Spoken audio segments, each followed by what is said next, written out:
Hi, everybody. I wanted to read this article aloud to you that I will be that you'll be working on Wednesday. First of all, I want to show you where you'll find it. You'll go to classwork, and then here you have the article. Here you have what you'll fill out while you read it, and then this Google Form sign-in is super important to do right at the very beginning of your hour. So this is the form you'll fill out. It's a scrawl while I read the article. And so what you want to do is just write small bullet points, phrases, thoughts, anything that comes to mind. This does not have to be full sentences or paragraphs at all.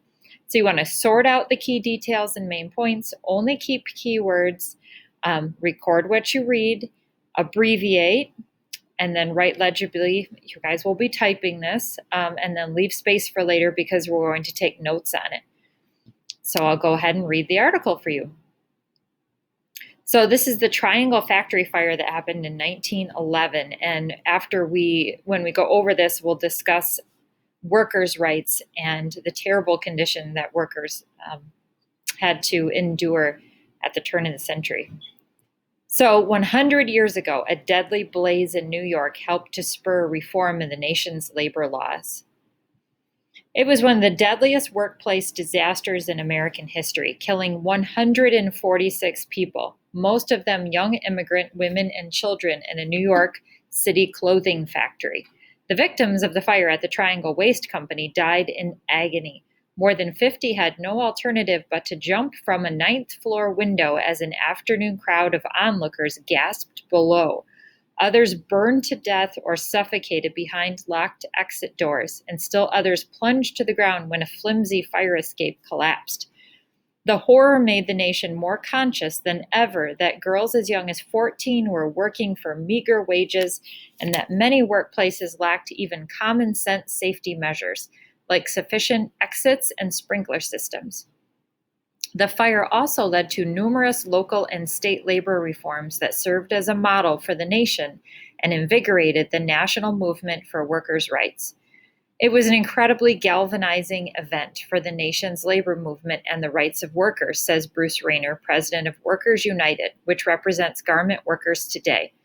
After Triangle, people were so shocked, not only by the terrible disaster, but by the drama of these young immigrant women who were treated as less than human by their boss.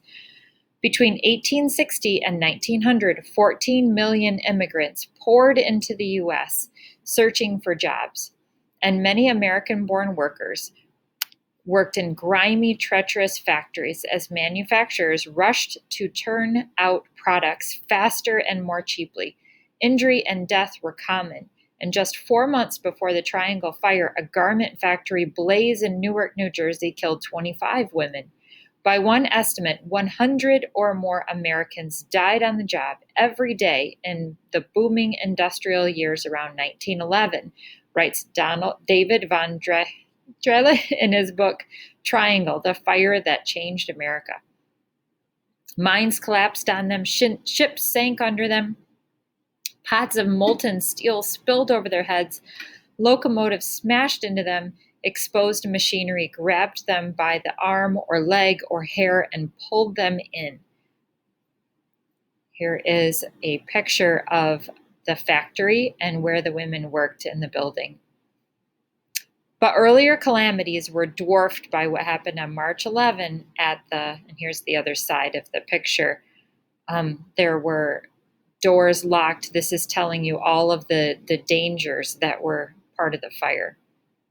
Oily floors, no sprinkler systems. So some of these things you can put on your scrawl. Lack of a required staircase, flammable barrel of oil. Here are the real pictures of what happened, and here is a labor group mourning the dead in New York. Triangle Waist Company, located on the top 3 floors of a 10-story building in downtown Manhattan, now owned by New York University. Triangle was one of the nation's largest manufacturers of shirtwaists, known today as blouses. More than 500 workers cut fabric for, sewed, and boxed 2,000 shirtwaists per day, and they retailed for about $3 each. Shirtwaists were all the rage because they freed women from uncomfortable corsets. And most triangle workers were between 16 and 23, with some as young as 14. So this fits underneath the description of the workers. They were immigrants or children of immigrants from the Jewish ghettos of Eastern Europe or the peasant villages of southern Italy. Many barely spoke English. Becky Reavers was an 18-year-old orphan just off the boat from Russia and working for $7 a week, the equivalent of about $160 today. Esther Harris, 21, earned about $22 a week as a skilled sample maker, but that had to support her father, mother, and sister. Rosie Freeman, 18, had survived a pogrom, an anti-Jewish riot in Poland, and was living with her uncle, sending money to her family back home. Typically, these women lived in tenements with windowless rooms and shared bathrooms. 2 years before the fire, triangle workers, many of whom worked 12 hours a day, 6 days a week, had gone on strike against the triangle factory and its owners, asking for a 52-hour work week. Not even 40, they just asked for 52. Some of their demands were met. And let's look at the timeline here. So here is the timeline of workers' rights before and after Triangle. So it happens in 1911. So here we've talked about the massive amounts of immigrants that came to the United States. These are children working in a textile factory. That does not look safe whatsoever with their bare feet. And then not until 1936 did they really put some teeth into the child labor laws and say that, the government won't purchase anything made by kids under 16. And then in 1938, this is taking over. In 1938, the Fair Labor Standards Act banned child labor and sets a minimum wage. On Saturday, March 25, 1911, a little before 5 p.m., workers were getting ready to leave when someone on the 8th floor alerted the manager, Samuel Bernstein, that a fire had broken out in a fabric cutter's scrap bin.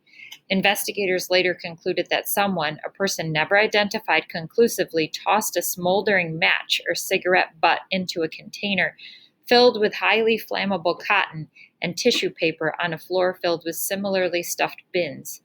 Bernstein, who lost a brother in the fire, ended up saving many lives, but his efforts to douse the flames with pails of water failed, and the factory's hoses could not shoot water. Soon bins were exploding in flames under each sewing table like a series of firebombs.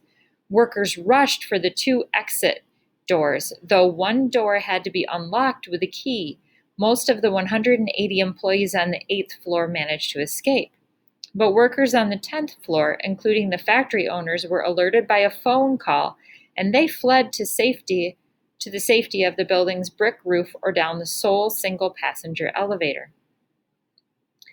But it took several minutes for word to reach the 250 workers on the 9th floor, and by then the flames were ferociously climbing the air shaft, which acted like a chimney, and racing across the loft. Some workers crowded one exit and others jammed the elevator nearby, forcing the rest to try another door on the other side of the floor. But there was a problem. One survivor, Kate Alterman, an upholsterer's daughter in her late early teens to early 20s, later testified in a court that she saw Bernstein's brother struggling unsuccessfully to open the exit door, and then she tried and also failed. It's locked, she recalled someone shouting. So the exit was locked. Alterman, her pocketbook burning in her hands, covered her head with her coat and ran right through the flames. She made it to the other exit and up to the roof, but before she fled, she saw a colleague, Margaret Schwartz, with her dress and her hair in flames. "My God, I'm lost," were the last words she heard Schwartz say. Those who tried the one narrow fire escape found it didn't go all the way to the ground, and more than worthless, it fooled 24 people into thinking that they might use it to flee. Instead, their combined weight ripped the fire escape off the building. One passerby as the fire raged was William Shepard, a journalist for the United Press News Agency, and he described a new sound, a more horrible sound than description can picture. It was the thud of a speeding, living body on a stone sidewalk. That sound was repeated 50 times. Among the jumpers, Shepard saw a young man help 4 women to their deaths, kissing and embracing the last one, who was evidently his girlfriend, before he leapt himself. The next day, the New York Times reported that 4 hours after they had extinguished the blaze, firefighters discovered Hyman Michel, 21, in the flooded basement, water up to his neck, but still alive. He had escaped by sliding down the steel cable of an elevator shaft, and the flesh of his palms of his hands had been torn from the bones. My sister, he kept mumbling. His sister Annie had worked on the 8th floor. The fire lasted only a half hour, but its repercussions lasted much longer. Isaac Harris and Mac Blank, the 2 owners, were tried for manslaughter in December, though their lawyer cast doubt about whether they knew the 9th floor door was actually locked. The Times reported that Leona O'Reilly, a labor leader, had spoken to many survivors who all agreed some doors were routinely locked to prevent workers from stealing blouses. But enough doubts were cast that the jury, after 2 hours of deliberation, acquitted the owners. So the owners who escaped faced no repercussions. Harris and Blank slumped in their chairs while their wives sobbed. And outside, David Weiner, whose sister Rose had burned to death, called the murderers and cried out, "Where is the justice?" By coincidence, one witness to the fire was an advocate for the poor named Frances Perkins, who was having tea in a nearby townhouse when she heard the fire engines. She would go on to become Secretary of Labor under President Franklin D. Roosevelt and the first woman in the cabinet. Perkins oversaw the passage of the landmark laws that protected workers' rights and safety. So here's the legacy, and I know this is one section. What happened because of this tragedy? Joshua Freeman, a labor historian at City University in New York, says the Triangle disaster prompted a dramatic upsurge in workers' protections. Robert Wagner, who as a New York state legislature held hearings in the Triangle calamity, went on as U.S. Senator to write the National Labor Relations Act of 1935, known as the Wagner Act. It prohibited employers from discriminating against workers who joined unions and assured the rights of workers to negotiate terms of their employment. The Fair Labor Standards Act in 1938 established a minimum wage and guaranteed overtime for most kinds of work beyond 40 hours a week. It also fixed a minimum ages of 16 for working during school hours, 14 for certain jobs after school, and 18 for dangerous work. So here's some of the legacy: the National Labor Relations Act, the Fair Labor Standards Act. Since the New Deal, the number of workplace deaths has been cut to a fraction of what they were in 1911, but some factory owners still bend the rules. In 1991 in North Carolina, 25 workers died behind locked doors when a poultry plant caught fire, and sweatshops crowded with underpaid and often illegal immigrant workers continue to operate in places like New York and LA, as well as in factories abroad that manufacture clothing for American brands like Walmart, Nike, Tommy Hilfiger, and The Gap. As recently as December of 2010, 29 workers in a garment factory in Bangladesh were killed in a fire that bore eerie echoes of Triangle. Most of those who died jumped from the 9th floor to avoid the flames. A local journalist reported that a stairwell gate was locked, and the fire happened just as protests rippled across Bangladesh against the nation's minimum wage, which is equivalent to only $45 a month. Nevertheless, at least in the U.S., the risk of death in the workplace has been cut to a fraction, 1/30th by some estimates of what it was in 1911. And 100 years later, the impact of the deaths of these young immigrant women and men continues to resonate. Of all the events in the history of labor, this is the one most often taught in school because it was young girls who died, says Rayner of Workers United. The anniversary is a great moment to teach people about it and reflect about why it's so significant. So here is a cartoon of a worker who has died, and this is one of 100 murders. Is anyone to be punished for this? All right.